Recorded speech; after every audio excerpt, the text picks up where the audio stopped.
Alright, last year I decided to try a log load of logs for firewood, and I got it all blocked up, and now I'm just getting around to splitting it this spring, so I got everything out, and there you can see I got my little Kubota out with the roller on it. I've been trying to roll the ground too, but we've just had so much rain, and it's hard to catch up with everything anymore. So today I got the splitter out, and I'm going to start attacking this pile of logs. What you see there is only one layer of it.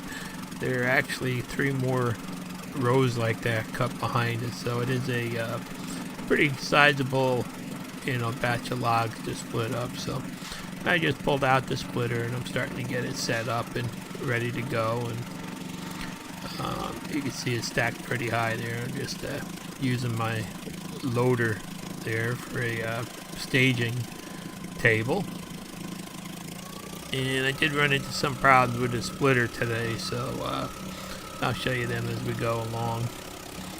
But basically this all has to be broken down, split up, so it'll have a chance to dry at least before the winter when we start burning it again.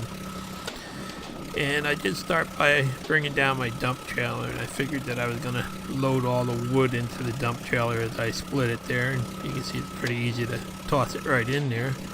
But in the end, it turned out my backyard was just too muddy to be able to drive the truck and trailer back down there without getting stuck. So that turned out to be a bad idea. But here you can see kind of the splitter is... it's really easy to use, and it works good, pretty reliable, but for some reason today it just wasn't running right. It had some misses and stuff in it, and it just didn't sound quite right. But I just kept on, splitting what I could to get going here. So you can pretty much see when you heat with wood, you really have to dedicate a chunk of time in both the spring and the fall to get wood together, get it split, and just to move it around and carry it in and stuff like that, and get it staged for the winter heating season. So having a decent splitter really does help the job along. Splitting a stack like this by hand would have probably killed me right about now. And luckily, most of this is fairly easy splitting wood here. And I built this splitter so you can just stand up right there and use it. And basically, it's a left-handed model, but now that I'm trying to make it so I don't get my hands in front of the video there, I'm kind of trying to do it backward using it right-handed, so spinning the log the other way. But this, basically is how it works. And it looks like I'm going to be here for a couple days probably by the time I get this all split, moved to the back and stacked up and ready to go. And it's definitely been a very cold, nasty, and rainy spring. It's unbelievable. I still haven't gotten around to cutting my grass, and it's close to 8-10 inches tall right now, and it just hasn't dried out enough to be able to cut it yet. So every time we get a nice sunny day, we get 2 days of rain, it seems like. And there you can see some of this wood was quite fibrous and just kind of had to be cut through to rip it apart, but that doesn't bother the splitter at all. You can actually turn the wood sideways and cut through it if you want. But the biggest thing is it's kind of spitting and sputtering every once in a while it's running, so I knew there was something getting ready to go wrong with it. And the stack there is, I'm starting to get it down a little bit. This is probably about 15-20 minutes later, and you can see I'm starting to knock down some of that front row in the stack already. And the good thing is there are a lot of bigger logs in this load here, so that makes it nice. You get a lot of nice clean wood out of it with without moving a lot of little pieces around this stuff. And I see that I just hit 50,000 subscribers, and I'd like to thank everybody for subscribing and watching my videos. When I first started this channel, I thought I'd be lucky if I could find 50 subscribers that would watch it, so it's pretty amazing to me having grown that big over time. One thing I do notice as I get older, coming out of hibernation off the living room couch all winter and going out and trying to start doing jobs like this, it really does take a toll on the old muscles. You do get a little sore, and there's starting to fill up the trailer a little bit, and starting to get the pile down a little bit there, but the splitter is kind of really starting to act up. And here's that Harbor Freight pump that I showed you the video about, and some people said you could put it in the tanks and use it to drain them out, and I just wanted to show you that end of the pump does fit down in the tank if you want to use it opposite for draining it in the winter time. But that pump's really handy and really does help stop a lot of gas spills. So I got a little more gas in there, and I decided I was gonna just kind of try to finish filling up the trailer before I took it down to try and dump it, until I found out that you just couldn't get down there in the mud.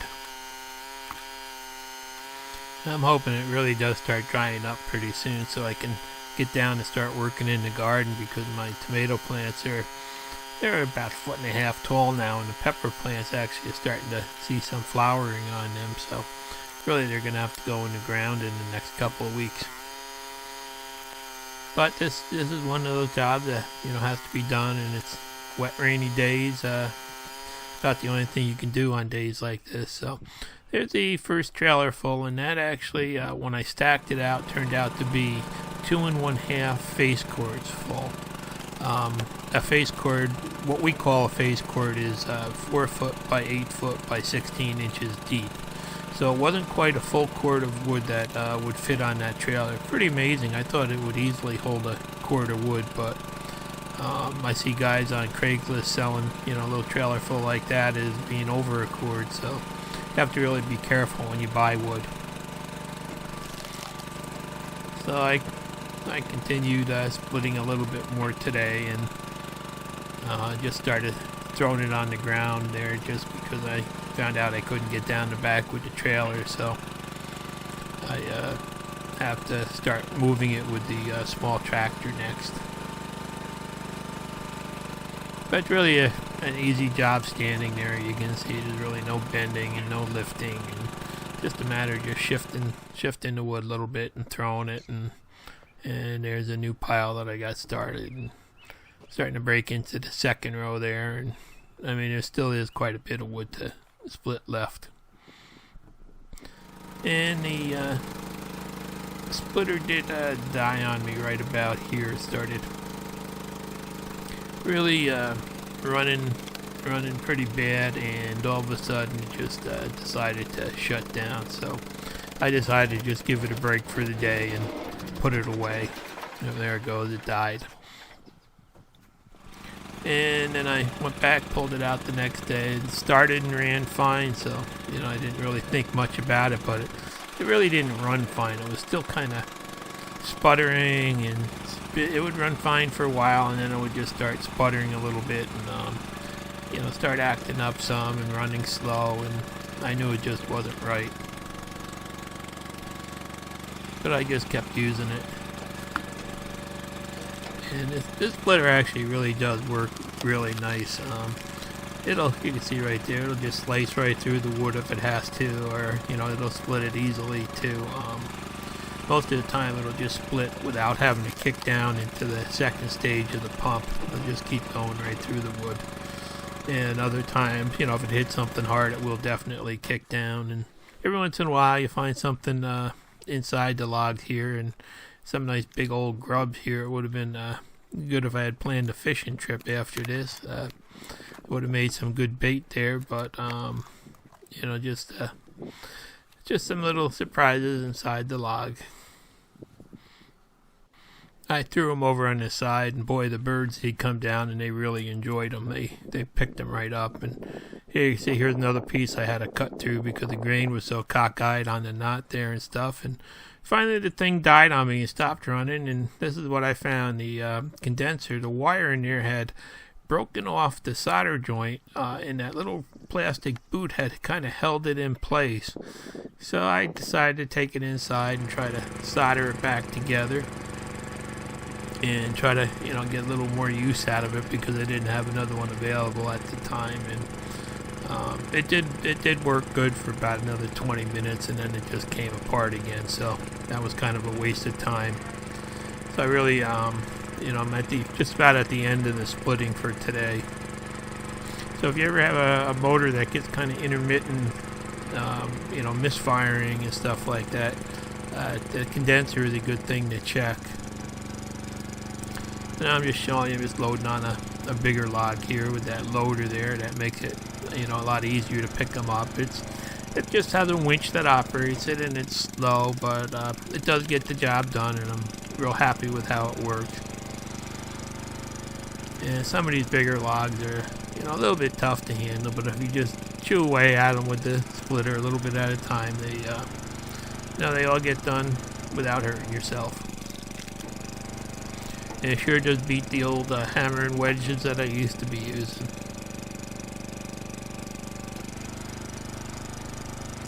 Now in the past I'd always done taken the wood out of my own property and broken it up into smaller piles and smaller loads, and it seemed like it was a lot quicker and easier to do that way. But this way it'll all get done at once with that log load, and really it's in the end it'll probably take less time just because it's all being processed at the same time.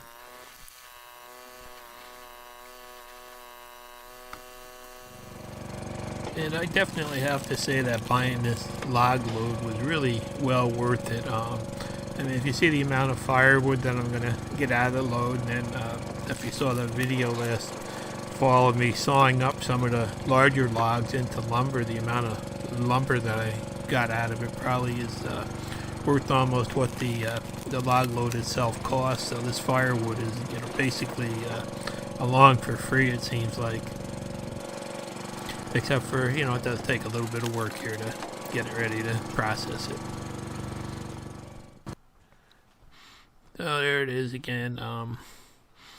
Thing died again on me. That my temporary fix only lasted for a while, and it's time to start moving it. And here you can see I had to switch over to the little trailer behind the Kubota, and this is along the side where I used to have my firewood piled. I decided to move it down around back.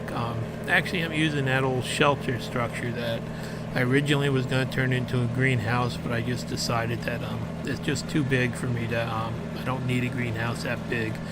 And it's got a real nice gravel base in there and stuff to stack the wood on, so I just decided I'm going to start stacking my wood down there. And here you can see, trying to get down through my yard, it's anything bigger than this little tractor actually does sink in and get stuck pretty good. So this is all I can do right now, unless we do get a couple of dry days so I can get the truck down here. But if you look off to the right there, you can see down the it's kind of hard to see now, but down at the bottom of the hill, it's still pretty much half flooded down there also. We've just had so much rain, everything's been overflowing, and we haven't had to dry yet.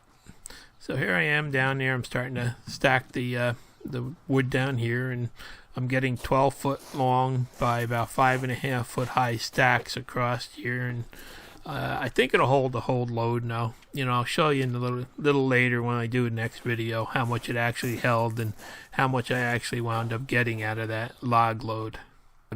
So I just thought I'd end it here. I have to go out and get a condenser for the splitter to get that running again and finish up the rest of this, and I will do another final update on this in a while when I do finish it up. Thanks for watching. Please subscribe.